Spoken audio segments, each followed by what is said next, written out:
Okay, I think I am audible and you can see the screen also.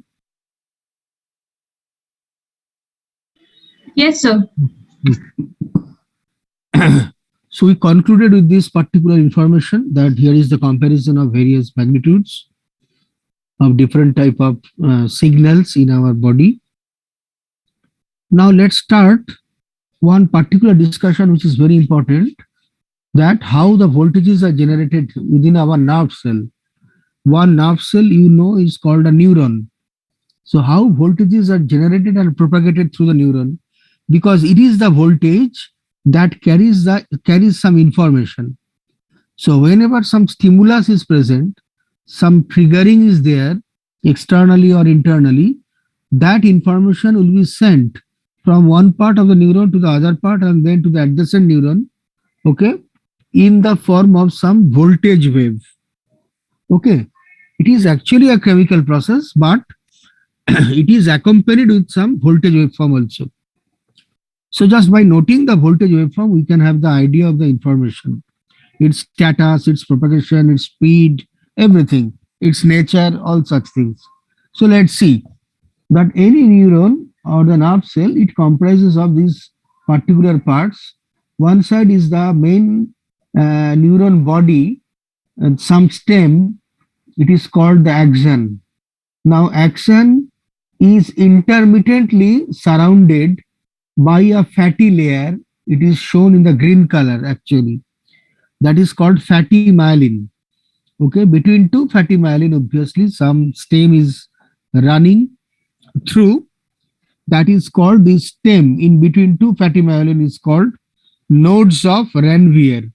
Nodes of Ranvier, which is not mentioned here, it is mentioned later. And the at the ends of the neuron there are branching out. These branches are called dendrites. Okay, so dendrites are present in both sides of the neuron, obviously. And two adjacent neurons are actually touching each other, almost touching, not exactly touching, but coming very close to each other at some junction point. This junction point of two adjacent neuron is called synapse. That is not mentioned here, but you already know it is called synapse. And the gap between two adjacent neuron in the synaptic junction is called synaptic cleft. So synaptic cleft is the gap between two adjacent neuron, okay, at the junction point or at the synapse. So here are some important points for our in our context.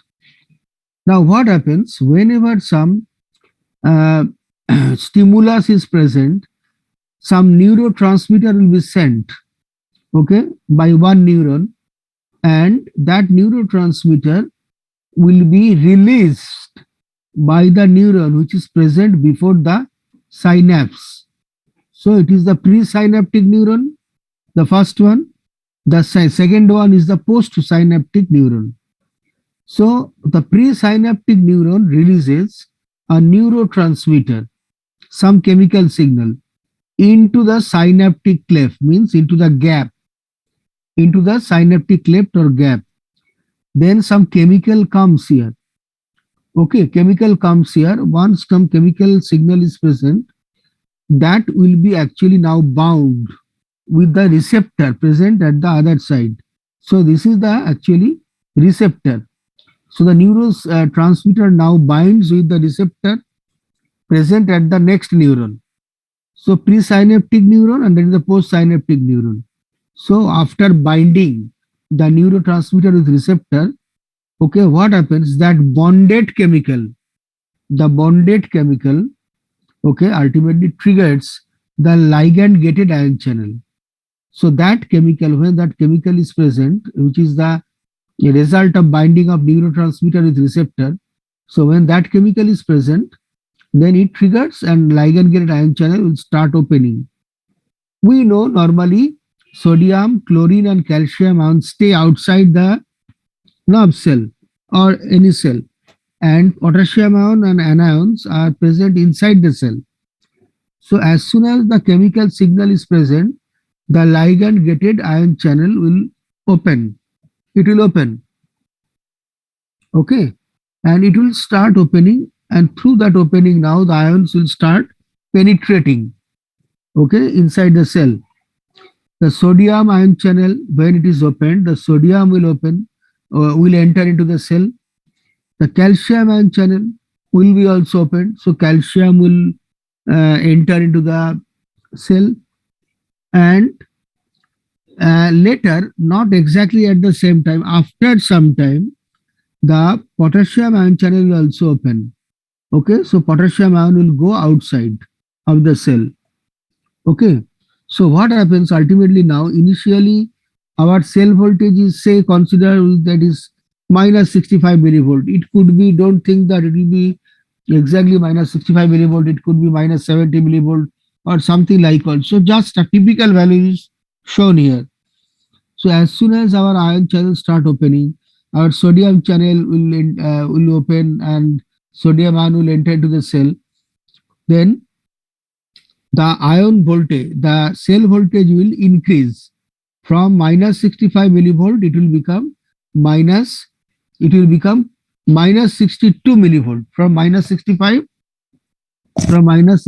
to uh, just 1 minute. So minus 65 to minus 62 millivolt. So it will be more positive now. It will be more positive from minus 65 to minus 62 millivolt. It will be more positive because of the presence of sodium ions inside the cell. And then the calcium ion will also enter and the cell voltage will start increasing. And it will increase for some amount of time. And then it will start decreasing because now the potassium ion channel will be open and some potassium ion will come out of the cell, which is positive, cations. As the cations are coming out, potassium ions are coming out, again the cell voltage will start decreasing. So this way there is a net flux of positive charge inside the cell. When the net influx of positive charge attains a particular value, particular voltage, which is called EPSP. It is a threshold voltage, excitatory post-synaptic potential. So when the net influx of positive charge creates a voltage which is which is called a threshold voltage, okay, then some another process will start. So that threshold voltage is called excitatory post-synaptic potential. Excitatory post-synaptic potential. So that threshold voltage will not only come from one sodium channel or one calcium channel or something like. It will be a result of a number of channels, okay, opening, okay, and the total influx of positive charge when imparts a net threshold voltage, then that net threshold voltage is called EPSP, excitatory post-synaptic potential. Now, as soon as one EPSP is attained, the threshold voltage is attained, okay, then some next process will start. But let's see, sometimes another thing will happen. Sometimes some chlorine ion also may enter into that thing. So when chlorine ion enters into that thing, sometimes, then the cell voltage will become negative. It will fall again, and it may be somewhat more negative. In that case, even when some stimulus is present, okay, no such triggering will be happening. No such triggering will be happening. The second stage cannot start, because to start a second stage, we need EPSP, that is the threshold voltage, excitatory post-synaptic potential. But rather an opposite thing will happen because of the presence of too much negative voltage. It is called inhibitory post-synaptic potential. Inhibitory post-synaptic potential, IPSP. IPSP, inhibitory post-synaptic potential. Because of that thing, what happens, even when a stimulus is present, okay, no, second process cannot start, next process cannot start, no flow of voltage will be there down the neuron. It is something like when we are deactivating our neuron, or our neuron remains automatically deactivated. That is a very good thing sometimes, because we are becoming very much relaxed and we are not disturbed by any external agent. Okay, so sometimes it is very good, and it is also triggered by some medicines, sleeping pills or some other type of things. Okay, so that is happening. That is IPSP. But normally what happens, we need EPSP so that we can respond to external stimulus continuously. So the effect of synaptic potent neuron on the receiving end, as I told you earlier, it enhances the cell voltage. So here this part of the dendrite, some neurotransmitter binds with the receptor and ultimately first ligand gated ion channel opens. Okay, then some ions will start entering into this part of the voltage will become positive for the cell. Okay, and what happens? Cell voltage will become positive.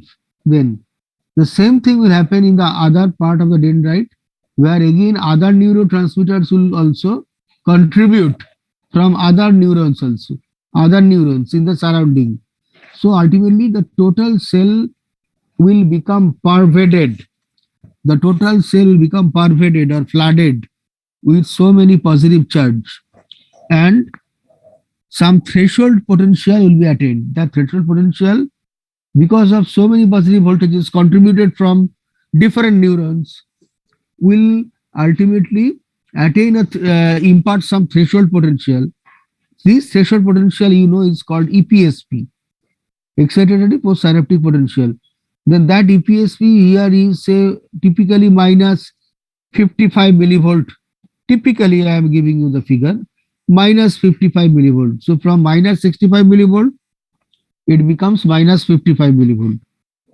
Okay. Then what happens? Now the voltage gated ion channel, when it is pervaded with that thing, a threshold potential is there, then our voltage gated ion channel will start working. All the after ligand gated ion channel, then voltage gated ion channel will start opening. For voltage gated ion channel, it needs the threshold potential. So when threshold potential is attained, the voltage gated ion channel will start opening one by one.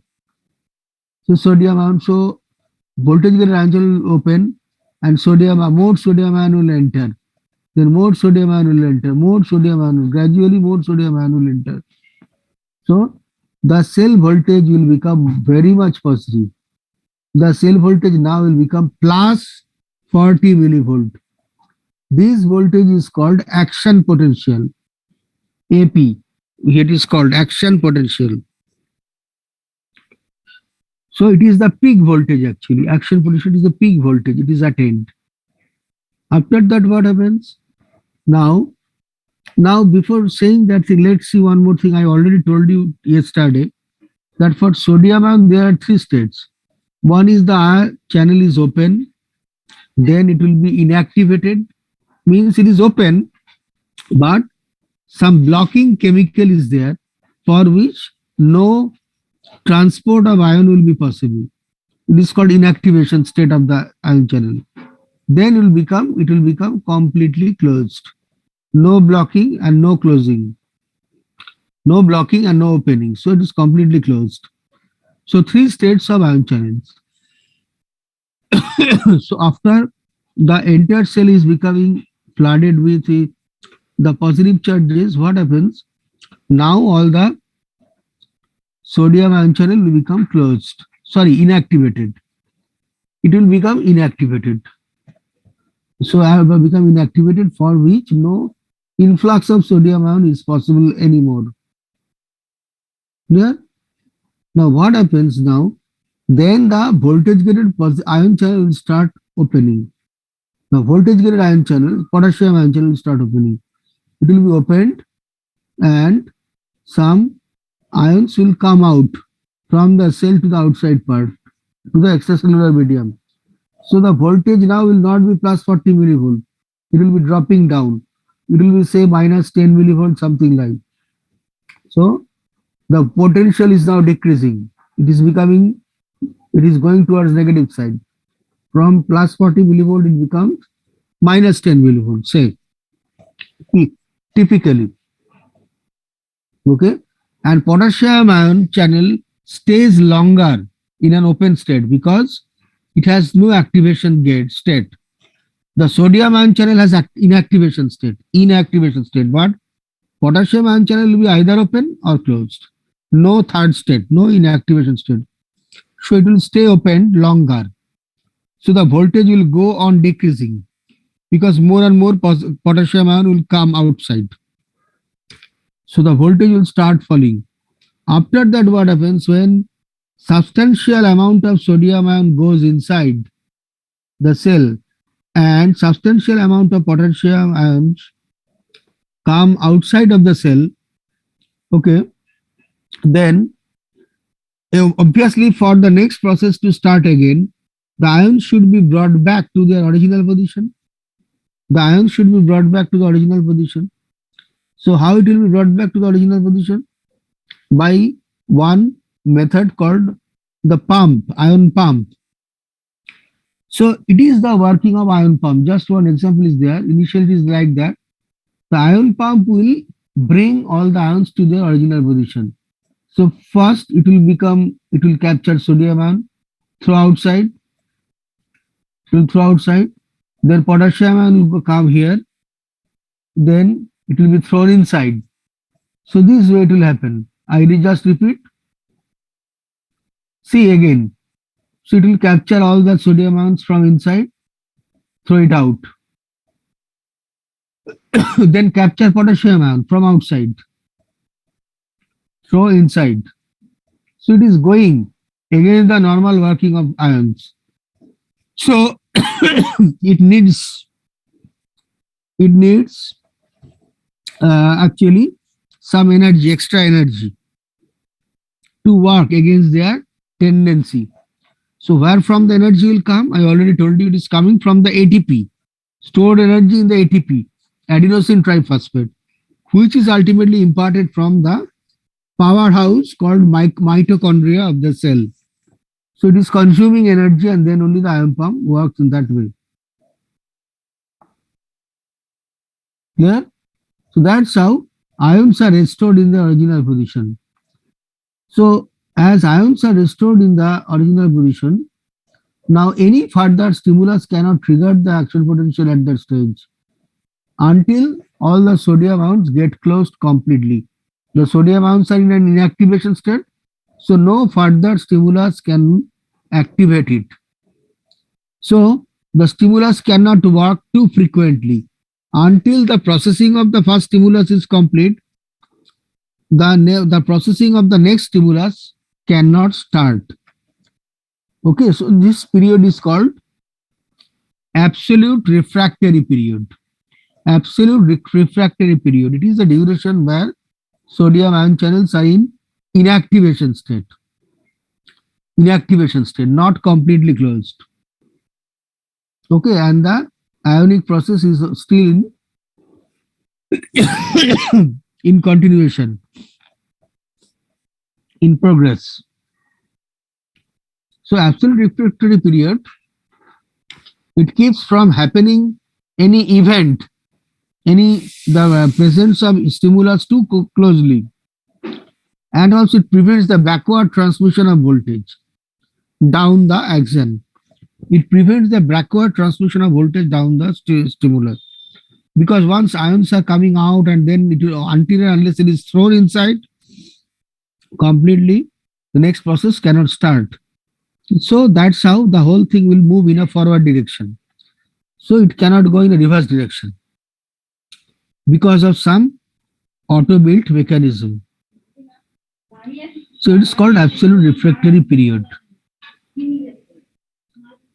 Then is once what happens as the ions are restored, okay, during such restoration process, that all the potassium ions are not in their original position, but sodium ions have come out.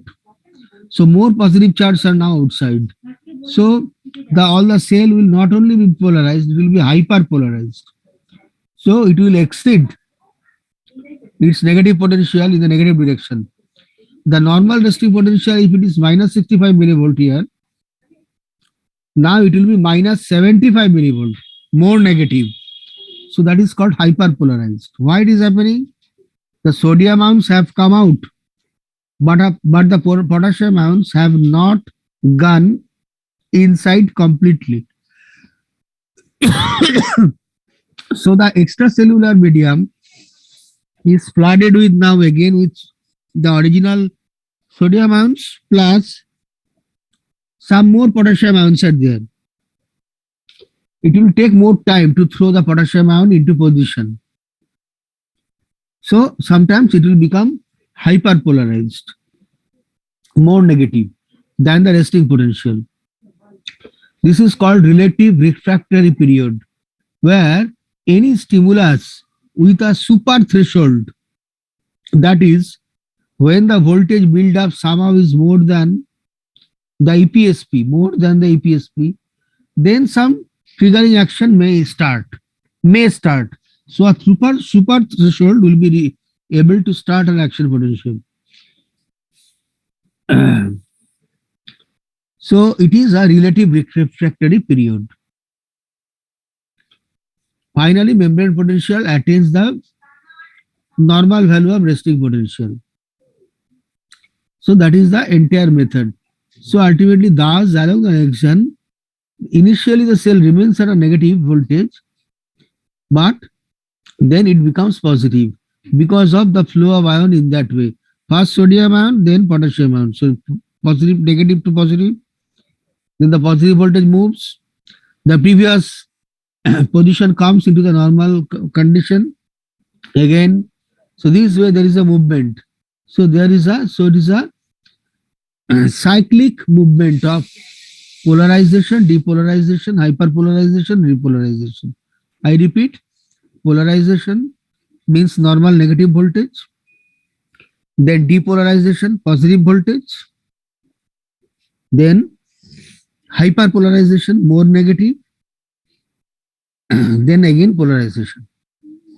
That cycle, it will be there. Now, if that is happening throughout the stem of the axon, but I told you that the stem of the axon does not contain only, the axon body does not contain only a normal stem. Okay, it is also contains fatty myelin at some intermediate position here somewhere. So when it is coated with some fatty layer, then in the fatty layer there is no channel present, no ion channel at all, no sodium ion,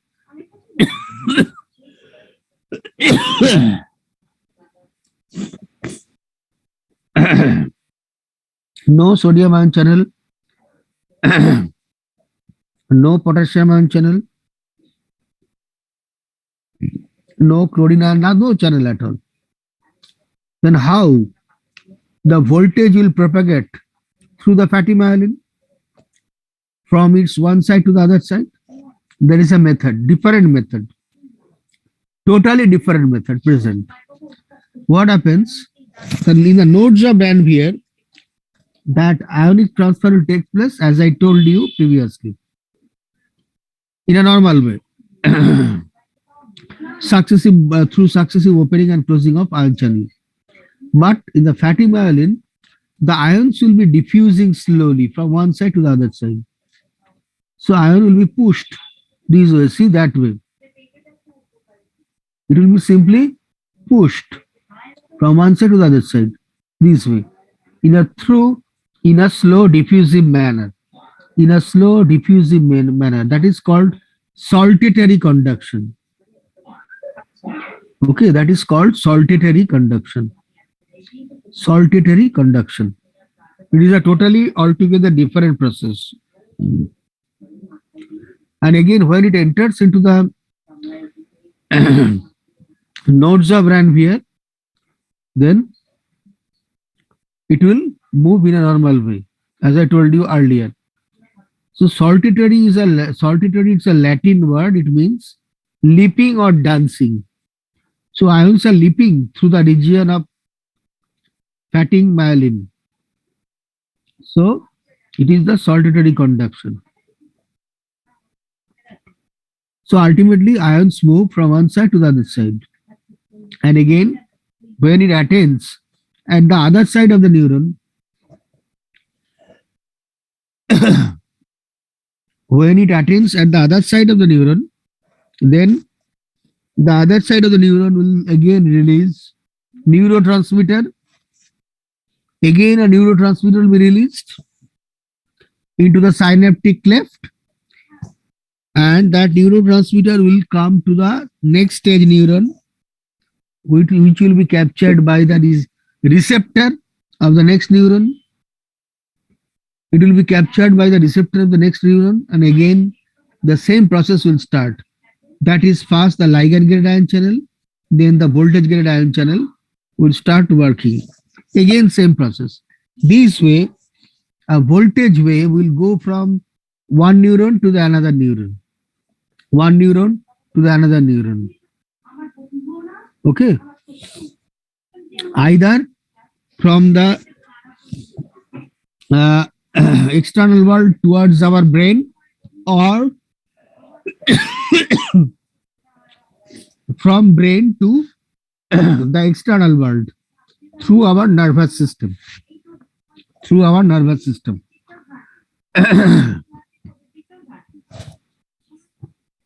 So, in neurological processing, in neurological methods, sometimes the working of the many times the working of the nerves are actually examined by sending one action potential from one side of the neuron and receiving the action potential at some other remote neuron at its receiving end, and then the transmission of the action potential is tested or verified through some method.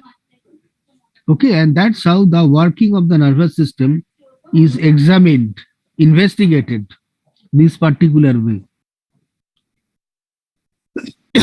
Now we want to see, once we know this particular thing, we want to see that wherever some information flows, there is an alteration of charge down the neurons. Then some closed loop current will be formed, a local circulating current will be going from one side to the other side. This is called solenoidal current actually. A closed path current will be locally formed whenever there is a changeover of cell charge, changeover of charge condition. Okay, and ultimately some generation transmission of action potential will be there. Now for we see that the most neurons in invertebrates are unmyelinated. There is no fatty myelin.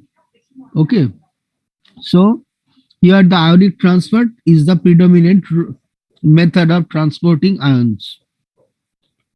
But in vertebrates, in the vertebrates like us, the most neurons are myelinated, means they are intermittently coated with fatty myelin. Therefore, we have two methods running, not only a normal ion channel activation process and all such thing, but a saltatory conduction will also take place along with this to carry the charge from one point to the other point. Sorry. To carry the charge from one point to the other point. Clear? So that is the method. And saltair, as I told you, it is means to leap or to dance. So this way the ionic transfer takes place. Now we want to see what is the graph of voltage which is transported from one side of the neuron to the other side of the neuron. The graph of the voltage that we want to see. Let's see, here in the right side we are getting a graph. A membrane potential versus time. Normally it is a negative voltage. A negative voltage, clear? Of the order of around minus 65 millivolt or minus 70 millivolt, like that. Now normally the cell is at resting potential.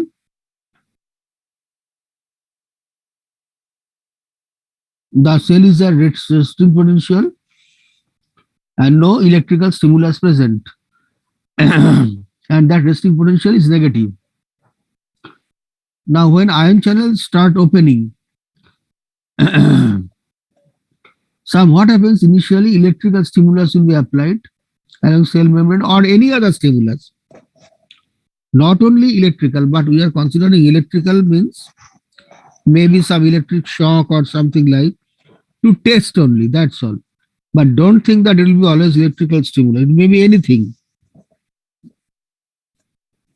When a stimulus is present, first the ligand gated sodium channel will open and ion will start entering. The voltage will rise with time. So you see that is the voltage. Then when the voltage will rise and will attain EPSP, what happens? Will attain EPSP, then voltage gated sodium channel will start opening.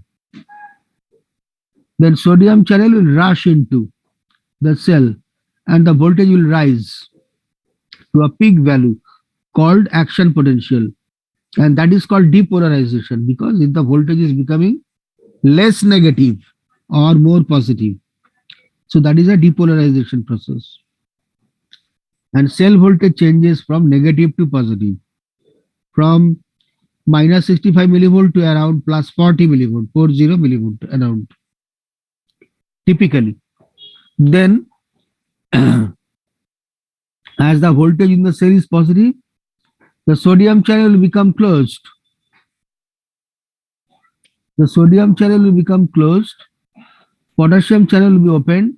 More positive ions will go out of the cell. Cell voltage will fall.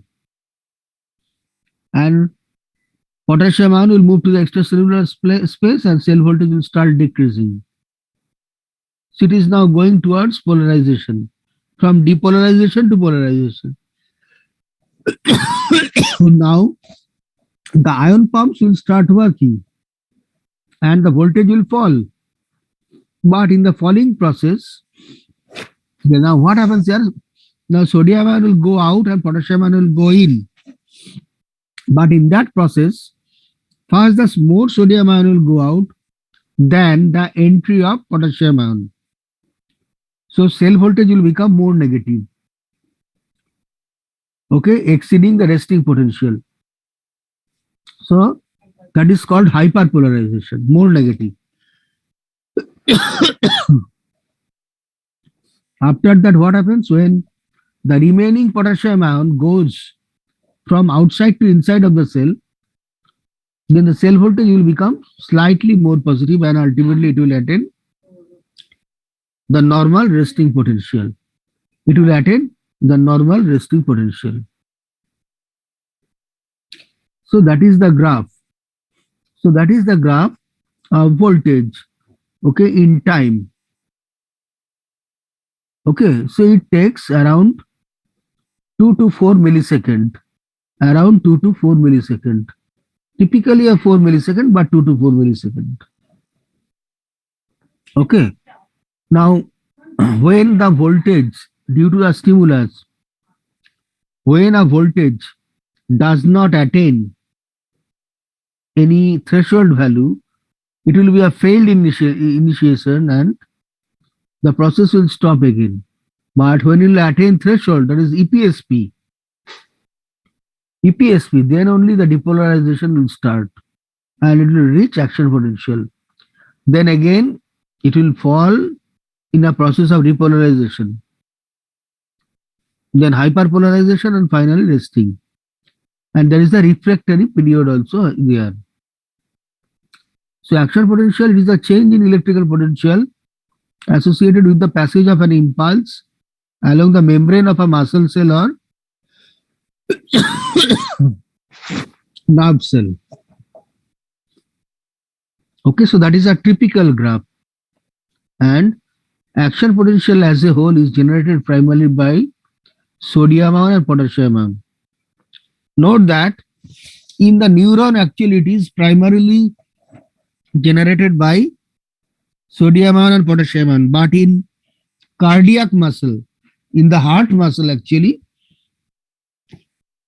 calcium ions are playing very, very important role.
So we start again. We are back in the session.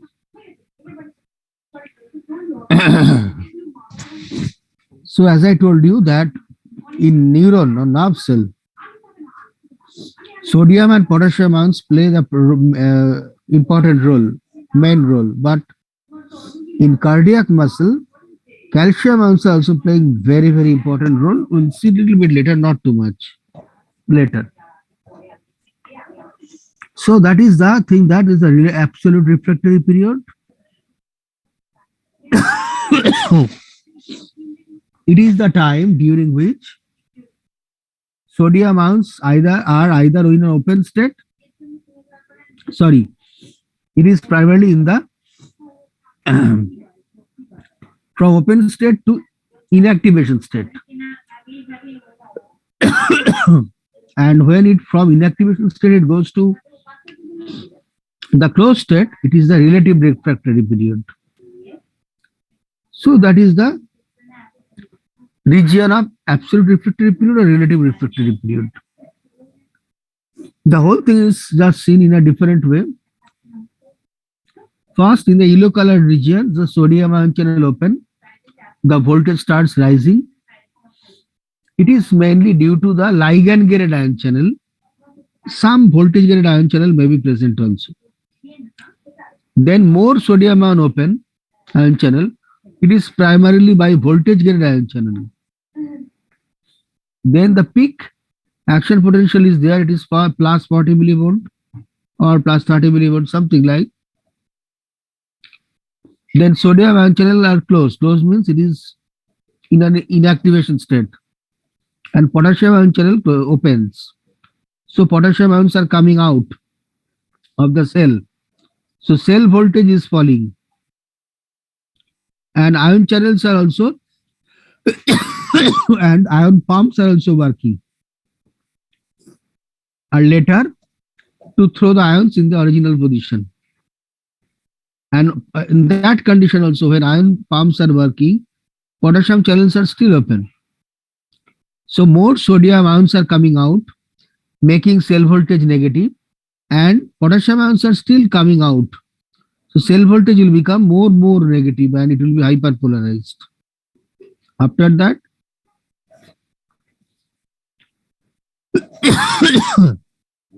when potassium channel closes, soon after, the cell voltage becomes negative at a normal extent. So that is the nature of the voltage, okay, found in the nerve cell.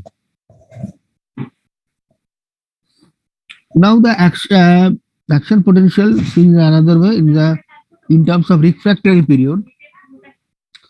The absolute refractory period, it is even a very strong stimulus will not begin another action potential. Here inactivated sodium channels must return to the resting state before they can be reopened. So no stimulus can trigger it during that time. Okay. And in a relative period, refractory period, what happens?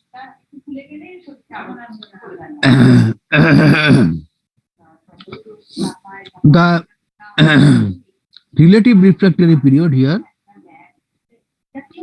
a super threshold stimulus is required that will be able to start a one action potential. Potassium ion channels are still open, but sodium ion channels have closed. So that is the thing, whole thing.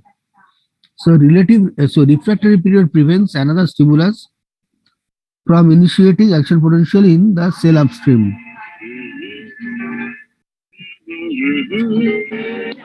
হ্যাঁ অয়ন্তিকা, আমি একটু ক্লাসে আছি, পরে phone করছি।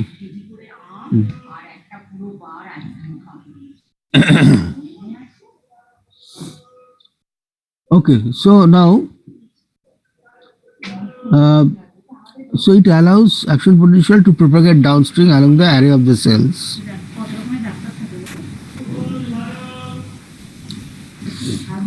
Now, today I want to just close some without saying too much that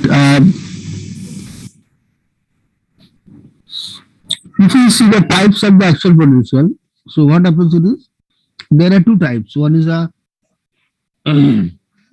neuronal action potential, another one is the cardiac action potential. The neuronal action potential is of this nature typically, but the cardiac action potential is little bit different. It may be a slow action potential or a fast action potential. That way, the cardiac action potential takes place in our heart muscle, okay, for which our cardiac activity is continuing. In neuronal action potential, the duration of action potential is around 1 millisecond. Okay. In nerve and muscle cell, neuron and muscle cell, there is a fast repolarization, therefore, from depolarization to repolarization. In skeletal muscle, it is what? It is 2 to 5 millisecond. Duration of action potential is 2 to 5 millisecond. It is also quite fast in skeletal muscle. But in cardiac muscle, the repolarization is not fast, it is slow, 200 to 400 millisecond. Why? In the heart muscle, it is quite slow, the rate of action potential, because it has to be in synchronism with the blood movement. There are a lot of bloods in the heart, and this blood is having large mass. Large mass means large inertia. So a heavy blood cannot move very fast from one part of the heart, one chamber of the heart to the other chamber. It will take more time. So all the muscles should work in synchronism with that blood movement, heavy weight blood movement, heavy inertia blood movement. So the muscles activity must be in synchronism with the high inertia blood movement. That's why they has to be slow. And therefore the cardiac muscles in their repolarization rate is slow. The action potential is slow. Okay. Even when we say a fast action potential, don't think that fast means it is not as fast as the neuronal action potential. It is fast, but compared to most of the parts of the heart, in some part of the heart it is fast, but not as fast as we find in case of normal nerve or muscle cell. It is still slow. Get my point? So if we compare, they will see that the speed of action potential for nerve cell, it is within 1 to 2 millisecond only, maybe maximum 5 millisecond. But for cardiac muscle, it is slow. It is around 400 to 500, 200 to 500 rather millisecond. That is the duration of action potential. And not only that, their natures are also different. Their natures are also different. Why the natures are different? In the cardiac muscle, we'll study it obviously, little bit, not too much. Later, very soon, but not today. So that is this particular thing. So with this, I want to conclude today. আজকে আমি এটা শেষ করতে চাই, কারণ একদিনে pack up information করব না। আচ্ছা, আজকে ফ্রাইডে, কালকে স্যাটারডে তো আমি না চেষ্টা করব একটা ক্লাস নেওয়ার। আমি এক্ষুনি টাইম বলতে পারছি না। আমি যদি কালকে তোমাদের সকালবেলা বলি, আমি যদি ধরো এরকম হয় যে আমি তোমাদের 10টা 11টা নাগাদ বলে, আমি যদি একটা 1-2 ঘন্টা আগে বলে দিয়ে ক্লাস নিতে পারি, 1-2 ঘন্টা আগে বলে দেবো, তাহলে কি তোমরা করতে পারবে? আগে সেটা বলে নাও, না হলে কালকে নেব না। হ্যাঁ স্যার, অসুবিধা হবে না, কালকে নেই কিছু। আচ্ছা, না মানে আমি সেটা বলছি না, আগে থেকে লিঙ্ক পাঠালাম না, তোমরা ভাবলে 1-2 ঘন্টার মধ্যে যদি ধরো আমি বলে দিলাম যে আমি 1 থেকে 2 ঘন্টা পরে ওই সময় ক্লাস নেবো, অসুবিধা হবে না তো তাহলে?